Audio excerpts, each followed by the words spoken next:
नमस्कार विद्यार्थी मित्रांनो, आपण मागच्या व्हिडिओमध्ये 10 क्वेश्चन बघितले होते MCQ बेस. तर आता नंतर नेक्स्ट व्हिडिओ आहे. तर पहा त्याच्यानंतर 11 नंबरचा क्वेश्चन आहे. When number of resistances are connected in series then effective resistance A decreases, increases, C remain same आणि नन ऑफ दिस. त्याचा आन्सर येते इन्क्रीजेस. जर नंबर ऑफ रेजिस्टन्स आपण सिरीजमध्ये कनेक्ट केले तर इफेक्टिव्ह रेजिस्टन्स इन्क्रीज होतो. जर समजा नंबर ऑफ रेजिस्टन्स पॅरललमध्ये कनेक्ट केले तर त्याचा इफेक्टिव्ह रेजिस्टन्स डिक्रीज होतो. त्याच्यानंतर पहा 12 number, as per the Joule's law the valid equation is. जर ज्यूल्स लॉचं स्टेटमेंट, जे ज्यूल्स लॉ आहे त्याच्यावरून जे इक्वेशन आलेलं आहे ते आहे H is equal to I² RT upon J. त्याच्यानंतर पहा 13 नंबरचा question, the region around a magnet or current carrying conductor in which its magnetic effect can be observed is called. जर समजा मॅग्नेट आहे त्याच्या भोवती जे रिजन तयार होतो त्याला काय म्हणतात, तर तो येतो त्याचा आन्सर येते मॅग्नेटिक फील्ड. त्याच्यानंतर पहा 14 नंबरचा क्वेश्चन आहे. तर पहा हे भाई यामध्ये न्यूमरिकल दिलेले आहेत. हा न्यूमरिकल आपण व्हिडिओमध्ये बघू, जे व्हिडिओ लेक्चर असेल त्यामध्ये बघू. पण न्यूमरिकल आपण सर्व यामधले जे न्यूमरिकल दिलेले आहेत ते 4 ते 5 आहेत आणि ते पण इम्पॉर्टंट आहे विंटर 2024च्या एक्झामसाठी. तर ते आपण सर्व एका व्हिडिओमध्ये बघू. त्याच्यानंतर 16 नंबरचा क्वेश्चन आहे. For n type semiconductor blank space type of atoms are added to SI or silicon or germanium. यामध्ये पाहिजे सेमीकंडक्टरचे टाईप येतात इंट्रेन्सिक आणि एक एक्सट्रेन्सिक. तर इंट्रेन्सिकमध्ये प्युअर फॉर्म असते मटेरियलचा, जसं की सिलिकॉन असेल तर सर्व ॲटम सिलिकॉनचे, जसं जर्मेनियम असेल तर सर्व ॲटम जर्मेनियमचे. त्याच्यानंतर तो एक्सट्रेन्सिक येतो, त्याच्यामध्ये टाईप पडतात N टाईप आणि एक P टाईप. तर N टाईप सेमीकंडक्टर बनवण्यासाठी इम्प्युरिटी ॲड करावी लागते. N टाईपसाठी येते पेंटाव्हॅलंट इम्प्युरिटी आणि जी P टाईप असते त्यासाठी असते ट्रायव्हॅलंट इम्प्युरिटी.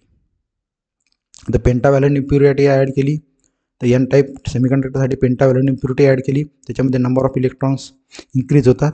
जर समजा P टाईप सेमीकंडक्टर आला त्याच्यामध्ये ट्रायव्हॅलंट इम्प्युरिटी ॲड केली त्याच्यामध्ये होल्स इन्क्रीज होतात. तर त्यामुळे ते सेमीकंडक्टर मटेरियलची कंडक्टिव्हिटी इन्क्रीज होते. त्याच्यानंतर 17 नंबरचा question, out of the following semiconductor material is. तर यामध्ये सेमीकंडक्टर मटेरियलचे एक्झाम्पल सांगायचे आपल्याला. तर यामध्ये एक्झाम्पल येते जर्मेनियम. त्याच्यानंतर 18 नंबरचा क्वेश्चन,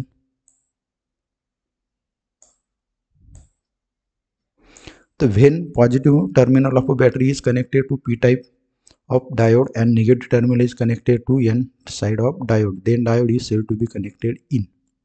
तर हा डायोड येतो फॉरवर्ड बायस. तर PN जंक्शन डायोड असतो हा P रिजन आणि P टाईप सेमीकंडक्टर आणि N टाईप सेमीकंडक्टर यांच्या कंबाईन केल्यामुळे तो PN जंक्शन डायोड मिळतो. तर तो एक फॉरवर्ड असतो किंवा रिव्हर्स असतो. तर यामध्ये पहा P टाईप जो PN जंक्शन डायोड आहे त्याची P साईड, जी डायोडची जी P साईड आहे त्याला जर पॉझिटिव्ह टर्मिनल कनेक्ट केलं आणि N साईड आहे त्याला जर समजा आपण निगेटिव्ह टर्मिनल कनेक्ट केलं तर ते फॉरवर्ड बायस येते. आणि याच्या म्हणजे P साईडला समजा आपण निगेटिव्ह टर्मिनल कनेक्ट केलं आणि N साईडला जर पॉझिटिव्ह टर्मिनल कनेक्ट केलं ते येते रिव्हर्स बायस. मग याचा आन्सर हे जे समजा 18 नंबर हे फॉरवर्ड बायस आहे, त्याच्यामध्ये P साईडला पॉझिटिव्ह टर्मिनल, N साईडला निगेटिव्ह टर्मिनल, याचा आन्सर येते फॉरवर्ड बायस. याच्या अपोजिट होता म्हणून मी तुम्हाला ते सांगितलं. त्याच्यानंतर पहा question number 19, what is the main purpose of a half wave rectifier. तर पहा यामध्ये 4 ऑप्शन दिले, याचा आन्सर येते to convert AC to DC. त्याच्यानंतर पहा barrier potential for silicon and germanium is. तर यामध्ये पहा याचा आन्सर येते 0.7 व्होल्ट अँड 0.3 व्होल्ट. सिलिकॉनचं बॅरियर पोटेन्शियल 0.7 व्होल्ट, जर्मेनियमचं बॅरियर पोटेन्शियल येते 0.3 व्होल्ट.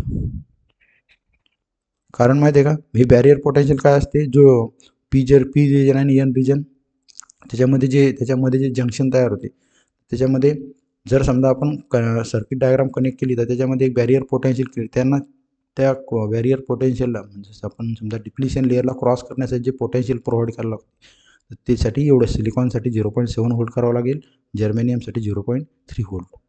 त्याच्यानंतर हा व्हिडिओ 21 नंबरचा क्वेश्चन आपण व्हिडिओ लेक्चरमध्ये बघू. त्याच्यानंतर पहा SI unit of magnetic flux is. याचं युनिट येते वेबर. फोर्सचं युनिट येते न्यूटन.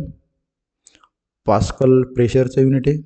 आणि टेस्ला मॅग्नेटिक फील्ड. त्याच्यानंतर येते इलेक्ट्रिक पोटॅन्शियल. इलेक्ट्रिक पोटॅन्शियल येते work done per unit charge. Electric potential काय, work done per unit charge. त्याच्यानंतर SI unit of temperature. SI unit of temperature, temperature आपण degree सेल्सिअसमध्ये measure करू शकतो, डिग्री केल्विनमध्ये आणि डिग्री सेल्सिअसमध्ये पण एसआय युनिट विचारलेलं तर याचा डिग्री केल्विन. याच्यावरती पण न्यूमरिकल पण आहे, temperature convert degree Celsius, degree Fahrenheit, degree Kelvin. हे न्यूमरिकल आहे 29चं, ते आपण बघू नंतर. इन बॉयल्स लॉ, तर बॉयल्स लॉमध्ये टेम्परेचर कॉन्स्टंट असते. Boyle's law temperature is constant, PV equal to constant येते. त्याच्यानंतर पहा, हे आपण व्हिडिओमध्ये बघू. त्याच्यानंतर at what temperature are Celsius and Fahrenheit equal. तर हा प्रिव्हियस इयर पेपर होता, त्यामध्ये आलेला होता. तर याचं येते -40 डिग्री. याचा आन्सर येते -40 डिग्री. तर यामध्ये पहा जवळपास क्वेश्चन प्रिव्हियस इयरमध्ये आलेलेच क्वेश्चन्स आहेत. तर पहा त्याच्यानंतर hot air balloon is a real life example of. याचा आन्सर येते चार्ल्स लॉ. हा पण एक्झाम्पलमध्येच आले, हा पण एक्झाममध्ये आलेला आहे. त्याच्यानंतर पहा which of the following is a method of heat transfer. त्यामध्ये पहा हीट ट्रान्सफर करण्याच्या 3 टाईप्स येतात, कंडक्शन, कन्व्हेक्शन अँड रेडिएशन. तर यामध्ये याचा काय आन्सर येते, option number D, all of the above. Which of the following is a method of heat transfer, all of the above, conduction, convection आणि radiation. यामध्ये कंडक्शनमध्ये पहा जे व्हायब्रेशन्स क्रिएट होतात ते पार्टिकल टू पार्टिकल ट्रान्सफर होतात without changing the position of the particle. या कन्व्हेक्शनमध्ये त्याची पार्टिकलची position change होती आणि यांना कंडक्शन आणि कन्व्हेक्शनला हीट ट्रान्सफर होण्यासाठी मीडियमची गरज असते. आणि जे रेडिएशन थर्ड टाईप, याला हीट ट्रान्सफर होण्यासाठी कोणत्याच मीडियमची गरज नसते. त्याच्यानंतर हे 31 नंबरचा question, optical fibre works on the principle of. तर याचा आन्सर आहे टोटल इंटरनल रिफ्लेक्शन. तर बाकी आपण नेक्स्ट व्हिडिओमध्ये बघू.